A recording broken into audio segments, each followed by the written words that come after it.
Bruchim Habayim, welcome to part 2 of our overview of the Melochos. In part 1 we spoke about the significance between the word Malacha as opposed to the word Avodah. Also an overview of the structure of the Mishkan and its connection to the Melochos. And then we began learning about the first 11 Melochos, which are referred to as Sidur de Pas. We'll Be'ez Hashem now continue with the next 13 Melochos, the Sidur de Tzemer, and then to the next 7, the Sidur de Oiris, and conclude with the last 8, the Sidur de Binyan. Sidur de Tzemer. These 13 Melochos were needed to make the Yiriyas HaMishkan, the wool coverings for the roof of the Mishkan, plus the Mesach LePesach HaMishkan, the wool curtain at the entrance to the Mishkan, and the Pareches, the wool curtain that separated the Kodesh HaKodeshim from the Oil Moed. HaGoizis es HaTzemer. Shearing. The first step in the production wool is goizis, shearing the fleece off the sheep that will then be spun into threads. Practical examples of goizis are cutting hair of a person with a cutting instrument, removing any part of a person's body such as biting one's nails or pulling off dead skin. Brushing one's hair with a hard brush is asur because it will almost certainly pull out some hair, which makes this action a psik reshi. And also pulling off a band-aid from skin that has hair on it. Hamalabin, laundering. Wool as it comes off directly from the sheep is very dirty and must therefore be cleaned before anything can be done with it. They would scour or scrub the wool in a basin or tub of water with an abrasive solution. The word malabin literally means whitening or bleaching, but any method of removing soil or impurities from material is malabin. However, malabin applies only to absorbent materials such as cotton or wool, but not to rubber or plastic boots. Practical examples of malabin are any form of kibus, laundering that cleans or brightens any absorbent material, garment or non-garment, such as carpets, is a teloda of malabin. 3 activities that are considered forms of malabin are soaking, scrubbing, and wringing out. So not only may one not wet a garment to remove a stain, one may not rub a spot even without water or squeeze something that has become wet. Menapets, combing. After shearing the wool off the sheep and scrubbing it clean, the fleece is still one big mass of tangled wool, and so before it can be spun into thread, it must either be menapets biyad, disentangled and straightened out by hand, or shua, carded, brushed out and disentangled by carding it, combing it out on wide flat brushes with short hard nail-like bristles. This untangles and smooths out the fleece. Either way is the av malacha of menapets. The malacha of menapets applies to any material that can be processed into a textile-like form, whether it is wool, cotton, polyester, or even straw. It also applies to hair or fur that is detached from a living creature. Combing the fur collar of a coat is forbidden because of menapets. According to some poskim, combing a wig on Shabbos is problematic because of menapets. However, according to other poskim, since menapets is the process of combing and separating raw fibers to prepare them to be spun into thread, it does not apply to wigs. Tzeveya, dyeing. After combing out the wool, but prior to spinning it into thread, the wool was dyed by dipping it into various colored solutions. This is the malacha of tzeveya. Changing or enhancing an object's color by dyeing it with a permanent dye or painting it with a permanent paint. Temporary coloring is only asur midrabanan. This includes temporary cosmetics such as rouge and eyeshadow.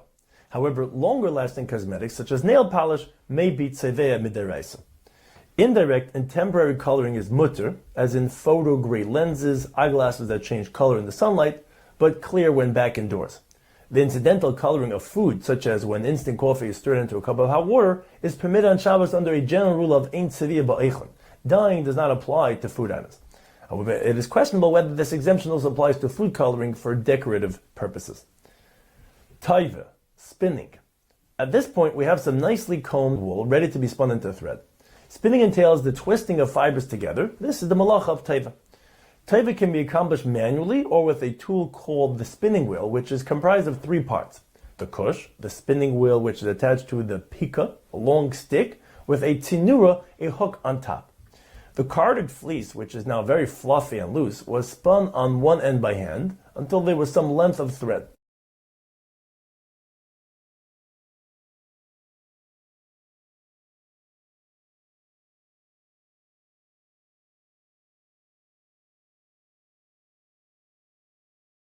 It would then be attached to the tzinura, and then the spinning wheel would spin around many, many times.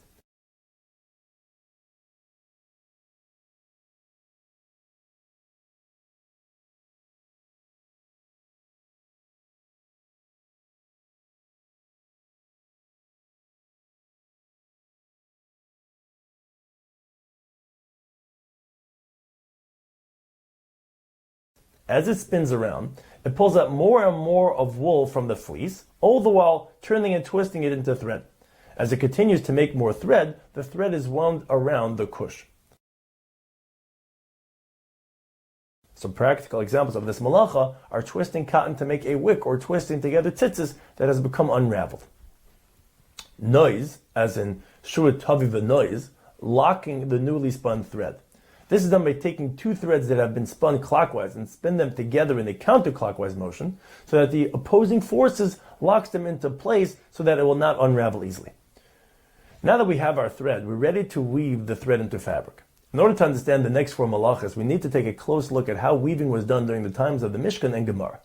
Weaving is a method of textile production in which two distinct sets of yarns or threads, vertical threads, called shesi or warp, and horizontal threads called erev or weft threads are interwoven at right angles to form a fabric or cloth. Vertical shesi threads are first mounted onto the upper and lower parts of a frame referred to as the kavod elyon and kavod tachton. The number of shesi threads depends on how fine and how wide the final fabric is to be. While our model has just 10 shesi threads to keep it simple, large fabrics could have hundreds of tightly spaced shesi threads across.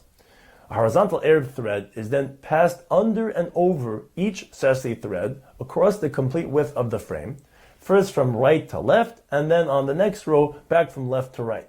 This back and forth passing process adds up gradually until the desired length of the fabric is achieved. However, as you can imagine, if the width of a fabric would contain hundreds of shesi threads, it would take literally forever to create a full-size roll of fabric. And that is where the weaving loom comes to the rescue. The basic premise of the loom, be it from the earliest times till today, is first to create what is called a shed, an open space between the even and odd shesi threads, which is done by first lifting all odd-numbered shesi, vertical warp threads, thereby creating an open space, a shed, for the spool of arv thread to pass straight through, called shuttling, and then lift up the even-numbered shesi threads, thereby again creating a shed, an open space for the arv spool of thread to shuttle back again. This alternating pattern continues with the shesi threads relaxed and returned to their original positions, and as we can see, we just created or weaved two rows of interwoven shesi and erev threads in just seconds. So how is this achieved? Through the use of batei nirin. If we look closely at this miniature loom, we can see how every second shesi, red thread, passes through rings that are suspended from a frame, and how each ring corresponds to the shesi threads. And the same holds true for the yellow shesi threads as they pass through rings suspended from a second frame right behind the first frame. These frames are harnessed or attached by a rope or belt that is looped over a beam, so that when one is lowered, the other is automatically lifted.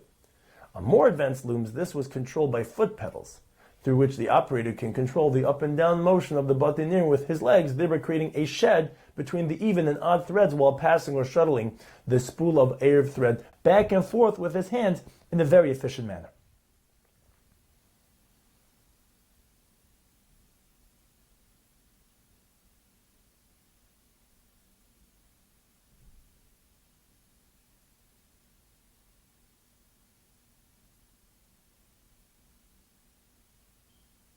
For the finishing touch, in order that the warp threads do not bunch up as the weaving progresses, the shuttling of the spool of thread is passed through loosely, and then after each pass through a kirus, or weaver's reed, is used to beat or slide the erev threads tightly into place against the previous erev thread.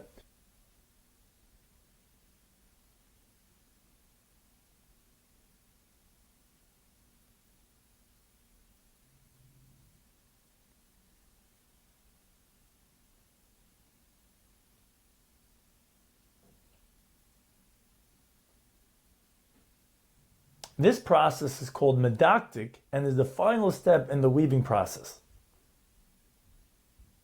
So now let's begin. The first av malach in the weaving process is mesich, the aligning and mounting of the warp threads from the kavod elyon to the kavod tachton. This, in a sense, is the skeleton of the fabric on which the weaving will take place. By mounting just two threads on the loom, one is over this malacha midaraisa. The Gemara mentions a follow-up step to mesach called Melochos shevet. The Tanya, Rabbi Yehuda meisif af hashevet v'hamedaktik. Amru lo shevet harei b'chlal mesich, medaktik harei b'chlal oirik. Melochos shevet is telada of mesich. Shevet was needed to make sure that the many shesi threads on the very large loom do not become entangled or slide out of order. As Rashi explains, mashva hashesi bekarka. They would first beat the tangled threads with a stick, which would untangle and slip the shesi threads into the correct position, and they would then use a karker, a sharp nail-like rod, to manually position the shesi threads on the kavod in the correct sequential order so that no threads are crossing over another. Obviously, on the small loom like ours here, that is not a big concern. But in a large loom with hundreds of warp threads so close to each other, this could become a real problem. Next is the malacha of Eise Shtei Bati Nirin. While the Mishnah does indeed list this malacha after the malacha of Mesach, this malacha of Eise Shtei Bati Nirin is done during the Mesach process. As a matter of fact, one would be over on Eise Shtei Bati Nirin before he would be over on Malachas Mesach, because after the warp thread is attached to the Kavod Elyon, it is then threaded through the corresponding Bati Nirin, called the heddle rings, and only then is it further stretched out and attached to the Kavod Atachton. By threading just two warp threads through the heddle rings, one is Eiv Minatayr on the malacha of Eise Shtei Bati Nirin. Another possible way of understanding the malacha of Eise Shtei Bati Nirin is by understanding an ancient method of weaving, which was by using a simple frame mounted on two vertical poles in the ground, with the warp threads mounted top to bottom. But then instead of having heddle rings to lift and separate every second warp thread with heddle rings, the weaver would take a long rod and attach a long string at one end. He would then wrap this string around one warp thread, then wrap it around itself twice, and then loop it over the rod. He would then continue repeating these steps for all the warp threads, and these loops would, in its own simple way, accomplish the same as regular heddle rings. And this is very likely what Rashi is referring to in Daf Kaf Hey, tarti bevate nira v'chada benira ayin sham. Our loom is now ready for weaving. The malacha of Eirik. With the help of the Bati Nirin, it's now possible to weave a large amount in a relatively short time. As the two frames containing the Bati Nirin are alternately lifted and lowered, they create a shed, a space between the odd and even numbered warp threads, thereby allowing the spool or weft thread to be shuttled back and forth with ease, thus creating an over-under formation, in other words, weaving. As mentioned earlier, shuttling the spool of the weft thread is done very loosely so as not to bunch up the fabric. Therefore, between each pass of the spool, the Melochos medaktik is done. Melochos medaktik is a telada of Eirik. As the new thread is passed through the opening created by the Bati Nirin, the thread is deliberately passed through loosely so as not to bunch up the shesi threads. So now, in order to tighten and align the newly threaded Erev with the rest of the fabric, a comb-like device is used to push and slide the newly weaved thread so that it matches up with the rest of the fabric. The malacha of weaving is not necessarily limited to a loom or to wool. The basics of weaving are the same whether one is weaving a basket or a lulav holder made of its leaves. Both are talad of Eirik. Other practical examples of Eirik are braiding a wig or repairing a snagged thread on a garment by pulling it back into shape. Peitzea shnei chutin. Cutting two threads of the warp, the final stage of the weaving process, is to remove the fabric from the loom. This requires cutting the shesi, the warp threads, from the loom that holds the finished fabric in place. By just cutting two shesi threads, one is over the malacha of peitzea. Practical examples of this malacha are removing stray threads from a garment on Shabbos, pulling a small wad of cotton from a larger cotton ball. Also, one may not pull out loose threads from the end of a loose hem or an old rag. Kaisher, tying. Taking two threads or two ends of the same thread and tying them together in a knot is the malacha of kaisher. The Gemara in Shabbos daf Ayin Daled Amud Beis discusses where tying was needed for the construction of the Mishkan. One was for creating nets to capture the chilazin, a shellfish whose dye was necessary for tchelas in the Yerisa Mishkan. On Shabbos, it is forbidden to make a kesher shel kayama, a tight knot that is intended to be long-lasting, or a kesher uman, a knot of a particularly expert type. The Mishnah gives as an example of an expert knot, a sailor's knot, meant to tie up a boat indefinitely so that it won't float away. An example of kesher shel kayama is tying or even just tightening knots of tzitzis that became loose. Knots of a decidedly temporary nature that are loose in nature and are intended to be untied within 24 hours, such as neckties, may be tied on Shabbos. So too, shoelaces may be tied normally on Shabbos with a regular bow. However, a tight double knot is prohibited. And of course, if your shoelace should tear on Shabbos, it would be usher to tie the two ends together. Also, one may not make the rings on a lulav on Shabbos, and for that matter, even on Yom Tov, as they are not meant to be untied on that same day. Matir, untying. The above-mentioned nets sometimes needed to be adjusted and untied. This is the malach of matir, untying. In a general way, this malacha may be defined as the mirror opposite of the malacha of kosher, undoing any of the knots that are also to be made on Shabbos. Taifer, sewing. As mentioned earlier, the Mishkan was draped with a series of ureas, coverings. These ureas were made of 10 individual panels of woven wool that were then sewn together into 2 large tapestries of 5 panels each. These panels were then joined by a series of hooks and loops. Connecting the individual panels to one another required sewing, which is the malach of Taifer. Taifer entails joining any 2 separate objects together, not just through a needle and thread. Using staples, tape, or glue would also be considered Taifer. Taping a loose gauze pad onto a wound is also an example of Taifer. However, applying a regular band-aid where the gauze is part of the tape itself is not asur. Korea, tearing. The above-mentioned urea sometimes required repair, which was done by tearing the damaged area so that it can be re-sewn correctly. That's the malach of Korea, tearing apart a single object into 2 parts. Here too, the malach of Korea can be defined as the mirror opposite of Taifer, meaning that Korea applies only where Taifer applies.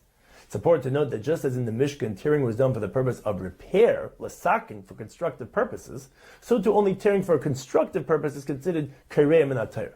An example of constructive tearing is opening an envelope, which not only allows access to the contents, but also turns the envelope itself into a useful place to store the letter. On the other hand, mekalkel, purely destructive tearing, is prohibited only midrabanan. With this, we'll end part 2 of our Lamites Melachas presentation. For part 3, we'll begin with the next 7 malachas of the Sidur De'Eiris, and then conclude with the last 8 malachas, the Sidur De'Binyan.